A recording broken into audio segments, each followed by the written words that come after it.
Tu ne mérites pas ce pantouse de toute façon. Donne-moi les clés, maintenant. Sa voix résonna à travers la salle de bal décorée, plus forte que la musique, plus tranchante que le tintement des coupes de champagne autour de nous. 50 têtes se tournèrent, les regards se fixant sur moi comme si j'étais une invitée indésirable au mariage de mon propre frère. Le monde se figea une seconde. Mon pouls martelait mes tempes. La paume de ma mère percuta ma joue si fort que ma boucle d'oreille s'envola, tourbillonnant sur le sol en marbre. Des halètements emplirent l'air, mêlés à des murmures. Elle vient d'eux. Devant tout le monde? Bonjour à tous. Je m'appelle Adèle Beaumont. J'ai 29 ans. Et si vous pensez que la loyauté familiale est plus profonde que l'humiliation, laissez-moi vous montrer à quoi ressemble vraiment la trahison. Dites-moi, qu'est-ce qui est le plus lourd, le silence ou la honte? Les lumières au-dessus scintillaient comme une moquerie. Mon frère continuait de sourire avec raideur, feignant que le gâteau, les fleurs, les rires comptaient plus que la brûlure qui cuisait encore sur ma peau. Je voulais crier, me battre, mais à la place, je me suis redressé. Je ne lui donnerai pas le spectacle qu'elle désirait. Je me suis penché, j'ai ramassé la boucle d'oreille, je l'ai remise, et je me suis éloigné des invités stupéfaits qui s'écartaient comme si je portais le feu. Chaque pas vers la sortie résonnait plus fort que la musique que je laissais derrière moi. Mes talons frappaient le sol comme des points de ponctuation. Assez. Assez. Assez. Dehors, l'air nocturne me mordait la peau. Mon téléphone tremblait dans ma main, non pas de froid, mais d'une rage qui exigeait une action. J'ai passé un unique appel, ma voix stable, mes mots mesurés. Parce que la vengeance ne s'élève pas avec des cris. Elle murmure comme un secret. 1 heure plus tard, une voiture noire s'arrêta devant la salle de réception. L'homme qui en sortit n'était pas n'importe qui. Quand ma mère l'aperçut à travers les portes vitrées, son visage devint blême, ses mains se mirent à trembler, puis elle hurla. Et ce n'était que le début. Son cri déchira la réception comme du verre brisé, strident, paniqué, sans retenue. Les invités se tournèrent vers les portes vitrées, leur conversation s'éteignant en milieu de phrases. L'homme entra dans la lumière, grand, calme, son costume sur mesure porteur d'un poids que personne ne pouvait ignorer. Il n'était pas de la famille. Il n'était pas un ami. Il était une tempête chaussée de souliers vernis. Le visage de ma mère se crispa, son rouge à lèvres tremblant contre ses dents. « Qu'est-ce qu'il fait ici » cracha-t-elle, mais le tremblement dans sa voix la trahissait. Mon frère se figea devant l'autel, sa fiancée s'agrippant à son bras, désemparée mais terrifiée. La musique hésita, puis s'arrêta. Je ne bougeais pas. Je voulais que tous les yeux soient sur moi, que chaque murmure soit gravé dans la mémoire. Il m'avait humilié sous les lustres et les roses. J'allais leur rendre l'appareil. Les yeux de l'homme trouvèrent les miens. Il hocha la tête une fois, respectueusement, avant de tourner son regard vers ma mère. « Nous devons parler » dit-il, sa voix basse mais portant assez d'acier pour réduire la salle au silence. Maman recula comme si le sol en marbre sous ses pieds s'était fissuré. « Pas ici. Pas ce soir. »« Trop tard » répondit-il. Des halètements parcoururent la salle. Les invités se penchèrent, tels des papillons de nuit attirés par une flamme. Ma mère avait passé des années à perfectionner son image, reine du sang-froid, sainte patronne des apparences. Non. Elle s'effilochait, fil après fil tremblant. Je regardais ses mains tripoter les perles à son cou, sa respiration s'accélérait. Elle se souvenait de choses, des documents qu'elle avait signés, des mensonges qu'elle avait racontés, des dettes qu'elle avait enfouies assez profondément pour étouffer une famille. Elle avait parié sur le silence, mais ce soir, le silence était à moi de le briser. L'homme déposa un dossier sur la table la plus proche, assez épais pour gémir sous son poids. Les yeux de ma mère s'écarquillèrent, ses ongles vernis agrippant le vide. « Tu n'oserais pas » murmura-t-elle. Mais je ne fis qu'incliner la tête, mes lèvres s'incurvant en quelque chose qui n'était pas tout à fait un sourire. La musique ne reprendrait pas. Les vœux de mariage resteraient en suspens. Chaque invité ici repartirait non pas avec des souvenirs de gâteaux et de champagne, mais avec l'histoire de la chute de l'empire de ma mère, en plein mariage de son fils. Et cette histoire ne faisait que commencer. Ma mère se jeta en avant, les doigts tremblants, essayant d'arracher le dossier, mais la main de l'homme appuya dessus, ferme, inébranlable. Les halètements reprirent, un cœur d'incrédulité tourbillonnant dans la salle comme de la fumée. La mère de la mariée attira sa fille plus près, lui chuchotant à l'oreille. La mâchoire de mon frère se serra. Il ne bougeait pas, ne parlait pas, comme s'il réalisait soudain que ce mariage n'était plus le sien. La voix de l'homme trancha le silence suffocant. Chaque chiffre, chaque signature, chaque transfert de propriété, tout est documenté ici. Son ton n'était pas fort, mais il portait une autorité semblable à un marteau de juge. Je sentais le poids de 50 paires d'yeux rivés sur moi, me jaugeant par rapport à la femme qui venait de me gifler. Pour la première fois de ma vie, leur regard n'était pas empreint de pitié. Ils étaient vifs, interrogateurs. Qui étais-je, vraiment, si je pouvais le convoquer? Les genoux de ma mère fléchirent légèrement, sa main s'agrippant au dossier d'une chaise pour se soutenir. Son bracelet de perles glissa sur son poignet avec un léger cliquetis, comme le bruit de chaînes qui se brisent. Adèle, siffla-t-elle, la voix étranglée. Tu ne sais pas ce que tu fais. Mais je le savais. Oh, je savais exactement ce que je faisais. Pendant des années, j'avais avalé l'amertume d'être sa marionnette. Tu exigeais le silence. Ce soir, je coupais les fils.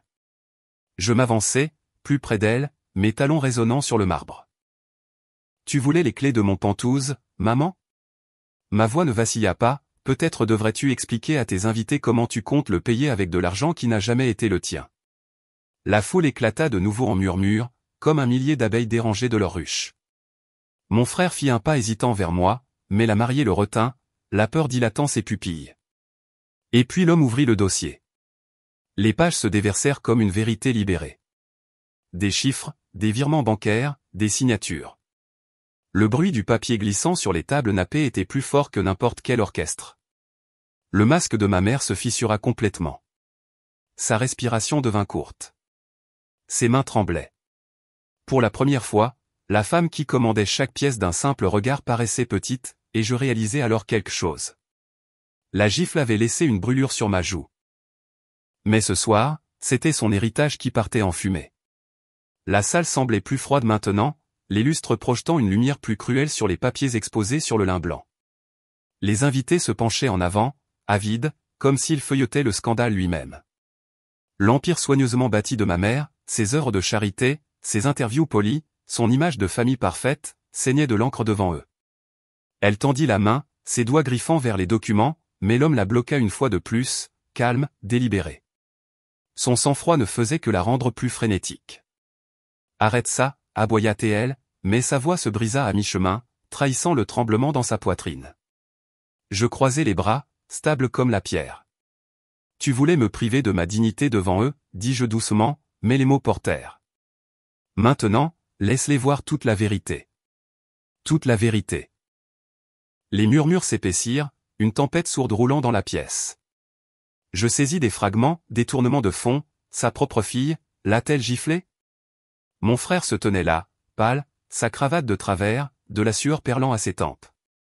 Les lèvres de sa fiancée étaient pincées, ses yeux allant de moi à ma mère comme si elle reconsidérait chaque vœu qu'elle venait de prononcer. Maman frappa du poing sur la table, le son discorda. « Tu ne comprends pas, Adèle » cria-t-elle. « Il ne s'agit pas seulement de moi. Il s'agit de cette famille, de ton frère. » Ce mot, famille, me brûla la langue. Je laissai échapper un rire, sec et amer.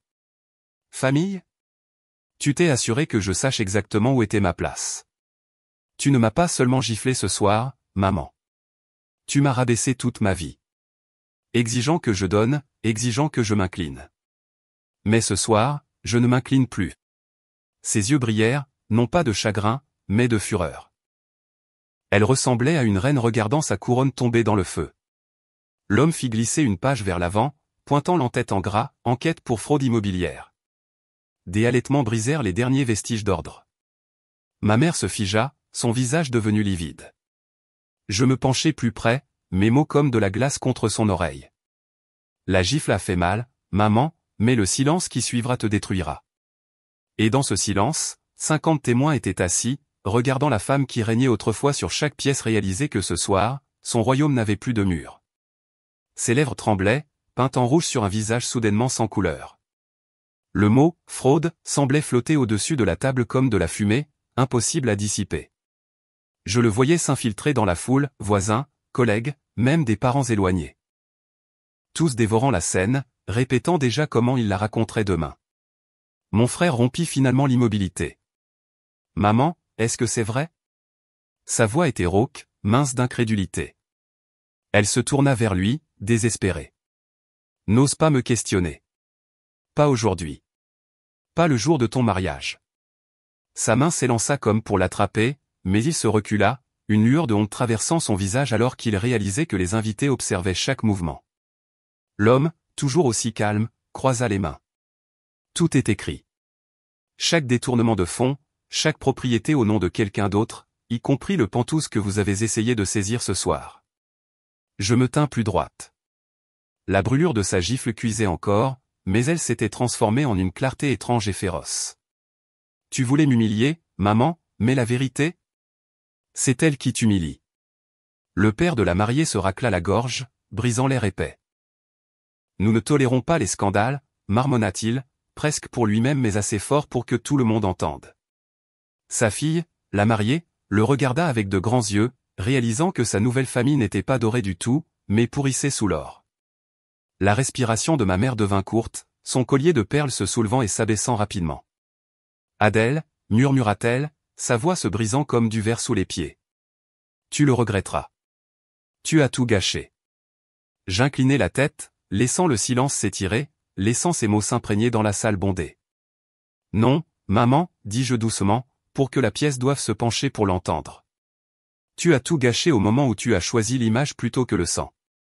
Les murmures n'étaient plus des murmures. C'étaient des jugements, des rumeurs d'avocats, de scandales, voire de prison. Ma mère vacilla comme si le poids de tout cela pesait sur sa poitrine. Et puis l'homme referma le dossier d'un seul coup sec. Considérez ceci comme votre préavis, dit-il. La prochaine fois que nous nous verrons, ce ne sera pas à un mariage. Ce sera au tribunal. Le silence qui suivit fut assourdissant.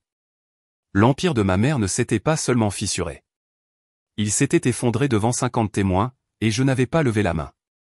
Mais en moi, une pensée brûlait plus fort que les lustres au-dessus. Ce n'était que le premier coup. Le mariage ne ressemblait plus à une célébration. Il ressemblait à une salle d'audience. L'odeur des roses et du champagne avait tourné à la peur, au jugement et à la honte. Mon frère se tenait figé, sa fiancée tremblant à ses côtés, son bouquet s'affaissant tandis que les pétales se dispersaient comme des promesses brisées sur le sol. Il essaya de raffermir sa voix, mais elle se brisa. Dis-moi que ce n'est pas réel, maman. Dis-moi qu'Adèle ment. Ses mains tremblaient alors qu'elle les tendait vers lui, des yeux suppliants cherchant une loyauté qu'elle ne méritait plus. J'ai tout fait pour toi, pour cette famille. Tu crois que ta petite sœur comprend le sacrifice? Elle ne sait rien du poids à porter. Mais ses paroles sonnaient creux. Les invités se penchèrent en arrière sur leurs chaises, les bras croisés, les yeux plissés. Personne ne la défendit. Personne ne se précipita pour l'apaiser. La reine était seule, sa couronne brisée. Je me tournai vers mon frère, croisant son regard pour la première fois de la soirée. Elle ne te protège pas, dis-je doucement. Elle se protège elle-même. Et si tu ne le vois pas maintenant, tu couleras avec elle. Sa gorge se noua, sa pomme d'Adam se soulevant comme s'il avalait des pierres. Un instant, je crus qu'il allait s'en prendre à moi. Mais alors, sa fiancée s'avança, sa voix tremblante mais ferme. Je ne peux pas. Je ne peux pas me marier dans cette famille. Elle arracha le voile de sa tête, le laissa tomber au sol comme une innocence abandonnée, et s'enfuit par les portes ouvertes, sanglotant dans les bras de son père. Des halètements traversèrent à nouveau la pièce. Mon frère recula comme s'il avait été frappé, fixant le voile au sol, son avenir s'effilochant fil par fil. Ma mère se jeta sur lui. Non, ne la laisse pas partir. Nous pouvons arranger ça. Nous pouvons. Mais il repoussa sa main. Le geste était petit, mais il résonna dans la salle plus fort que la musique ne l'avait jamais fait. Son rejet, sa disgrâce, tout était là, brut, indéniable. Je la regardais trébucher, je regardais ses perles se rompre enfin et se disperser sur le marbre. Des perles blanches roulant dans toutes les directions comme les morceaux de son héritage en ruine. Et dans ce désordre scintillant, je ne ressentis aucune culpabilité, aucun regret, juste une vérité calme et inébranlable montant en moi. Son règne prenait fin, et c'était moi qui avais allumé l'allumette. La salle de bal était devenue un cimetière de murmures. La musique ne revint jamais. Les rires étaient éteints depuis longtemps. À la place, 50 invités étaient assis, piégés dans un silence qui semblait plus lourd que la pierre. La mariée était partie, son voile abandonné sur le marbre comme un fantôme de promesses jamais tenues. Mon frère se tenait là, les yeux vides, contemplant les ruines de sa journée parfaite, tandis que ma mère s'agrippait à lui avec des mains qui tremblaient trop pour s'accrocher. « S'il te plaît » supplia-t-elle, la voix éraillée, son ton autrefois autoritaire réduit à un râle. « Tu ne peux pas m'abandonner. J'ai tout construit pour toi. J'ai tout sacrifié. » Mais il ne la regardait pas. Son regard dériva vers moi, perçant, interrogateur, blessé. Un instant, je crus presque revoir le frère avec qui j'avais grandi avant que l'ombre de notre mère ne nous engloutisse tous les deux. Il ouvrit la bouche, mais aucun mot ne sortit. Aucun ne pouvait survivre dans ce naufrage. L'homme qui avait apporté le dossier me fit un signe de tête bref. Son travail était terminé. Il n'avait pas besoin de rester. La vérité faisait déjà son œuvre. Avec les documents révélés au grand jour, l'empire de ma mère n'était pas seulement fissuré. Il était condamné. Je pris une lente inspiration, sentant la brûlure de ma joue une dernière fois. Cette gifle avait déclenché l'effondrement, mais ce n'était plus de la douleur que je portais. C'était du pouvoir. Je me tournai pour partir, mes talons résonnant dans la salle silencieuse. Chaque pas était une déclaration, je n'appartenais plus à leur royaume brisé. Le cri de ma mère me suivit, aigu et rauque, brisant la dernière illusion de contrôle qui lui restait. Adèle. N'ose pas franchir cette porte. Je m'arrêtai sur le seuil, l'air frais de la nuit s'engouffrant de l'extérieur. Pour la première fois depuis des années, je sentis le poids glisser de mes épaules. Je ne me retournai pas. Ma voix, basse mais stable, trancha le silence. Je ne pars pas, maman. Je me libère. Et alors que les portes se refermaient derrière moi, je savais que leur monde ne s'en remettrait jamais. Mais le mien ne faisait que commencer. L'air nocturne dehors était vif, plus pur que tout ce que j'avais respiré dans cette salle de mensonges. Mes talons claquaient sur le trottoir alors que je marchais vers la voiture noire, qui attendait toujours au bord du chemin. L'homme qui avait porté le dossier de la vérité m'ouvrit la portière. Aucun mot ne fut échangé. Nous n'en avions pas besoin. Le silence entre nous était une victoire suffisante. À l'intérieur, la ville s'étendait devant moi, ses lumières scintillant comme des étoiles qui avaient enfin décidé de briller pour moi. Pour une fois, je n'étais pas la fille qui mendiait des miettes d'approbation. Je n'étais pas la sœur vivant dans l'ombre de quelqu'un d'autre. J'étais Adèle Beaumont, et mon histoire n'était plus sous leur contrôle. Dans les semaines qui suivirent, les répercussions se propagèrent comme une traînée de poudre. Les œuvres de charité de ma mère perdirent leur sponsor, son nom fut effacé des magazines sur papier glacé qui louaient autrefois sa « famille parfaite ». Les avocats tournoyaient autour d'elle comme des vautours, chaque titre de journal plus tranchant que la gifle qu'elle avait donnée cette nuit-là. Mon frère se retira dans le silence, hanté par un mariage devenu un conte moralisateur. Les invités chuchotèrent pendant des mois, racontant l'histoire de la mère qui avait giflé sa fille et de la fille qui avait répondu par la vérité. Moi, j'ai emménagé dans mon pantouse sans culpabilité, sans hésitation. Chaque pièce semblait différente maintenant, non plus lourde de peur, mais vivante de liberté. Parfois, je me tenais à la fenêtre, un verre de vin à la main, regardant la ville pulser en dessous de moi. Je n'avais pas besoin de leur approbation, de leur version tordue de la famille. J'avais mon propre reflet, mon propre pouvoir, ma propre paix. Un soir, j'ai retrouvé cette boucle d'oreille, celle-là même qui s'était envolée de sa gifle. Elle gisait sur le sol en marbre où je l'avais laissée tomber, scintillant comme un rappel. Je l'ai ramassée, l'ai tenue à la lumière et j'ai souri. Ce qui symbolisait autrefois l'humiliation brillait maintenant comme une preuve. J'avais encaissé le coup et m'étais élevé plus haut. La justice poétique ne venait pas dans les flammes ou la fureur. Elle venait dans le silence, dans la distance, en la laissant s'étouffer dans les ruines qu'elle avait construites de ses propres mains. Et tandis que j'arrosais les plantes près de ma fenêtre, la lumière du soleil se déversant sur ma peau, je me murmurais la vérité que j'avais méritée. Certaines batailles ne se gagnent pas en criant. Certaines se gagnent en s'en allant. Plus forte, plus libre, intouchable.